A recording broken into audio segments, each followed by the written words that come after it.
All right, this is a one-man show today. I am going to work very diligently on trying to get this thing caught up. I'm way behind in my teachings as far as YouTube goes. I hope we can find some joy through this in whatever way that we can. We're trying to learn something. And what we're really trying to do is we're just simply trying to gather ourselves in when it comes to the Ten Commandments. Of course, everybody says the Ten Commandments are so old. We're trying to find the relevance. How important are they today? And what we're seeing here as we move into you shall not commit adultery. This is a tough one in some ways, in some areas. How do we teach this? We know what adultery is, but how do we go about really talking about sex and God, right? So what I've done is that I've tried to take this seventh commandment and tried to break it up in a way that in a two-part series where you maybe can grab a hold of what really God is talking about and how much more deeper the thoughts on you shall not commit adultery really goes. Of course, we know the first four of the Ten Commandments deals with our relationship to God. These last six deals with our relationships to each other. So this sex and God, I believe, is a serious subject because churches really don't like to talk about this particular subject other than to say you shouldn't fool around on your wife, you shouldn't fool around on your husband, and just leave it at that. What I have found out in my study is that this thou shalt not commit adultery has gone much deeper than just simply fooling around on your wife and your husband. There's a reason why God said it. There always is a reason. So we want to find that out. So we're going to do part one right now, and then I'm going to jump in here in a minute. And when we finish this up and go into part two. And of course, got to have the old reading glasses. I'm getting to be an old man, which is a good thing, I think, anyway. I think it is for you. I like turning a year older each year, don't you? I enjoy it. So you bear with me as we try to sort through the relevance of you shall not commit adultery, okay? Now, the history of Western religion is a dramatic chronicle of conflict between the sexual and the spiritual sides of human culture. Now, what do I mean by that? Notice in some of the research that you do, you go back in time. Augustine of Hippo, he was an early church theologian. Now, he believed that sex was the vehicle for transmitting original sin, and therefore he thought it was corrupt even when it was between two people who happened to be married. All right? So when you dig a little bit deeper, Pope Gregory I of the Catholic Church, now he believed that sexual pleasure can never be without sin, and that's a quote. He says that pleasure was out of the question. There was a period, really and truly, when you do some research, when the Catholic Church itself forbade, and I can only tell you what I found out. They said it was wrong to have sex on Saturdays, Wednesdays, and Fridays, as well as having sex on the 40-day fast periods that come before Easter and Christmas. There was one historian, I'm not sure if he's correct, but now he says that he calculated this, that when you added in the feast days and the days of female impurity, there was only 44 days, if you were a Catholic, each year that was left for marital sex. I mean, why, when I read this stuff, why have the subjects of God and sex been so difficult for the church to embrace? That's a good question, isn't it? Why is this so difficult for us? Why have we made it difficult on ourselves? Well, anyway, the way we think really shouldn't surprise us, at least I don't think so, because most of us learn about the mystery of sex in all the wrong places. I don't know if you've ever done any kind of looking into what your kids or what the children of today are being taught in schools when it comes to their sexuality and all, but you need to do a little digging because like me, you're going to be quite surprised. And if I get off on that little tangent right now, it's not going to do us any good to understand what you shall not commit adultery is. Really what makes it more difficult today, in my view, is that those who really have no idea of who God is, to me, they're the ones who are really trying to tell us, or they're the ones who are trying to define sexuality for the world that we have today. All right? However, if you open up your Bible to the very first book, the book of Genesis, okay, sex is mentioned by the time that we reach the 28th verse of the very first chapter, where God said this to man and woman. He said, be fruitful and increase in number, fill the earth. All right? Doesn't take much longer after that, because by the time you get to Genesis chapter 2, God then says this in verses 24 and 25, for this reason a man will leave his father and mother and be united to his wife, and they will become one flesh. The man and his wife were naked, and they felt no shame. Okay? So the way that we see ourselves, our interactions with other people, and even the way that we see our relationship with God are all affected by whether we are men or women. So our sexuality really and truly goes beyond sex, doesn't it? At least I think so. It's really about relationships. That's what God is talking about in the very first book of the Bible. It's a basic ingredient to God's purpose for creating you and me. So when you really think then, and you go back into that first chapter to dig into this, think about the concept of what God means when he says one flesh. Now this is that of two people that are becoming one. Think about this. The Bible teaches us they're becoming one in mind, one in body, and one in their soul. So when God uses this concept of one flesh, there really is no division between that which is physical and that which is spiritual and that which is sexual. It's all the same to God. One is one. So when you really look at this concept of one flesh, it's the mind, the body, and the soul of two people are actually, in God's way and in God's teaching, they're actually brought together to form one entity, one flesh. So that was the nature and that was the purpose. The way God explains it here, even in the very first book, that was the purpose of male and female being designed in creation. And that really, to me, is interesting. So when you really want to put thought to this, you shall not commit adultery, to me, to God, to the Bible, as you're going to see, goes a lot deeper than just saying you can't fool around on your wife, you can't fool around on your husband, and that's true. So as we dig into this, what it really comes down to is that Satan really is seeking to destroy this oneness, this one flesh union. Can you not look around? If you really care about family and the design that God had for it, if we truly believe that God is the creator of all things, then we understand why Satan is going after the family today, the oneness of the family. You see, Satan knows that a world that is divided against itself is going to self-destruct. I mean, look around our society today. I mean, you can look around the world, but we don't have to go any further than our own communities or our own state or our great place of the United States to see that there is this dysfunction in our families so bad that we don't know who's right and who's wrong. Satan has really got us debunked when it comes to that. What better way, really, I think, than to divide our world than to destroy the oneness that God created between a man and a woman, right? And what better way to divide us than to make us each ashamed of how God really actually made us? The seventh commandment, you shall not commit adultery, was given to protect this one flesh union between a man and a woman. I know this. Not because I'm smart, but because our Bible teaches this. You shall not commit adultery.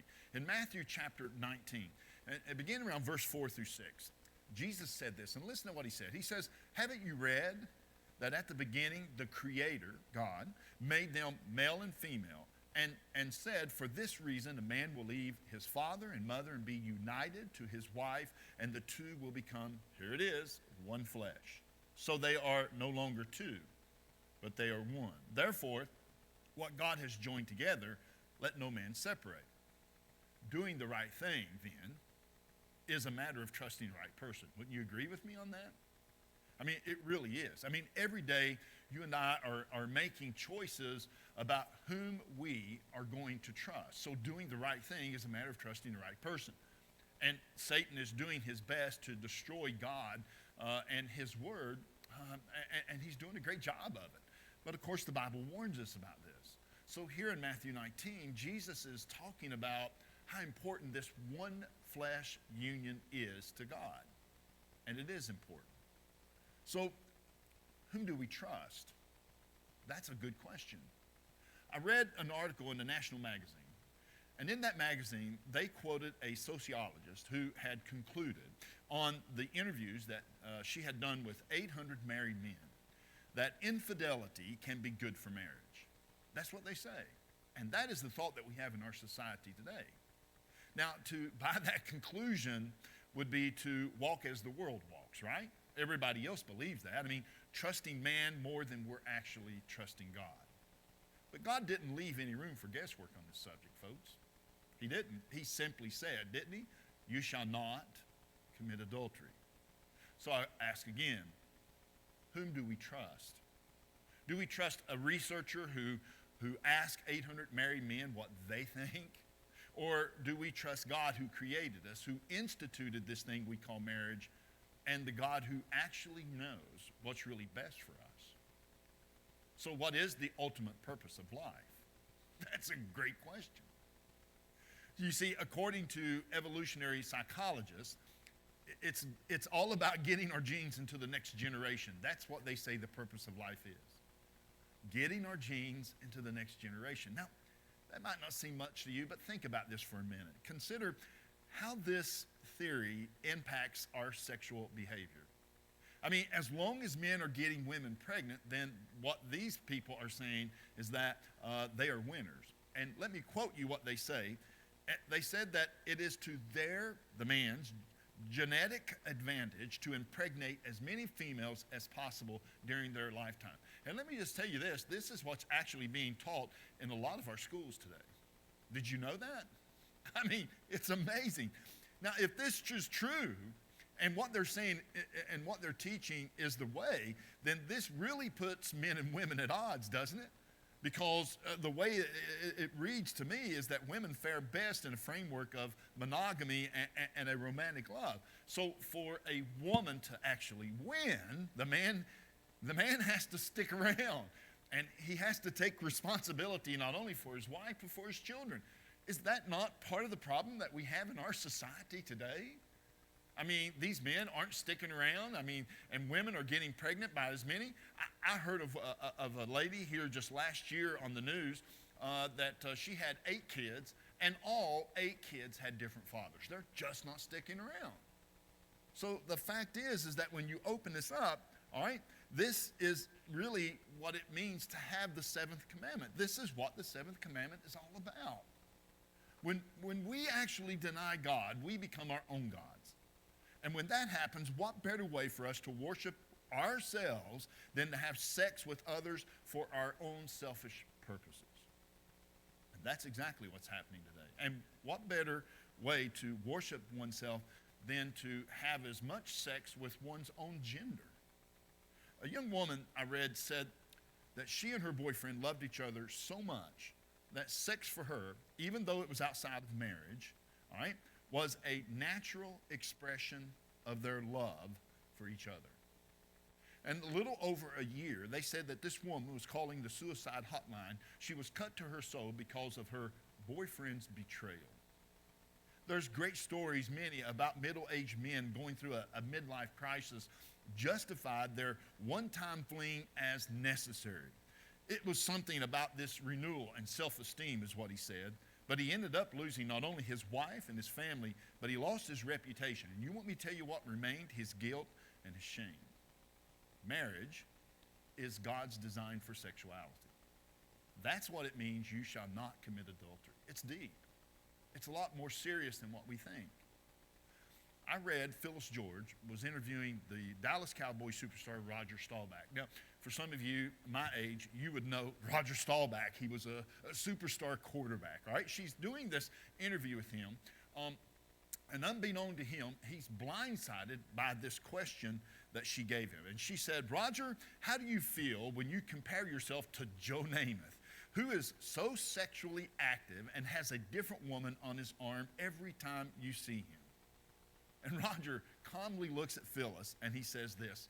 He says, I'm sure I'm just as sexually active as Joe. The difference is that all of mine is with one woman. I think Roger Staubach had a touchdown with that statement, didn't he? Isn't that true? I mean, we have the reputations of people trying to get with as many women, as many men as they possibly can. So what does the Bible say about this sexuality that we have? Of all the things that's going on in our society, what does the Bible say? So it doesn't take long as you get into the letter of Corinthians, the first letter, that Paul begins to break out an issue that was there in that city. And in 1 Corinthians chapter 7, let me read for you verses 2 through 5. Listen to what Paul is telling when it comes to our sexuality. Listen. But since, he says, there is so much immorality, each man should have his own wife and each woman her own husband. The husband should fulfill his marital duty to his wife, and likewise the wife to her husband. The wife's body does not belong to her alone, but also to her husband. And in the same way, Paul says, the husband's body does not belong to him alone, but also to his wife. Listen to what he says here. Listen to the advice he gives. Do not deprive each other except by mutual consent and for a time, so that you may devote yourselves to prayer. Then you must come back together again so that Satan will not tempt you because of your lack of self-control. Nowhere in the New Testament, and perhaps the entire Bible, is there such a concise statement about the nature and the purpose of marriage. You see, marriage was designed by God, Paul says, to prevent immorality. Did you know that? Christians in the city of Corinth, when you do a little bit of research, they lived in a very immoral society. What made it so bad was that there was a temple, and a lot of the places had these temples, but in Corinth it was particularly awful. They had a temple that was built to worship Aphrodite, the fertility god. And what happened in that temple was that there was adultery and fornication was a commonplace in that temple and throughout the city. They thought it was okay to do this. They thought it was a kind of like a religious thing, right? Man, Satan had them all turned around.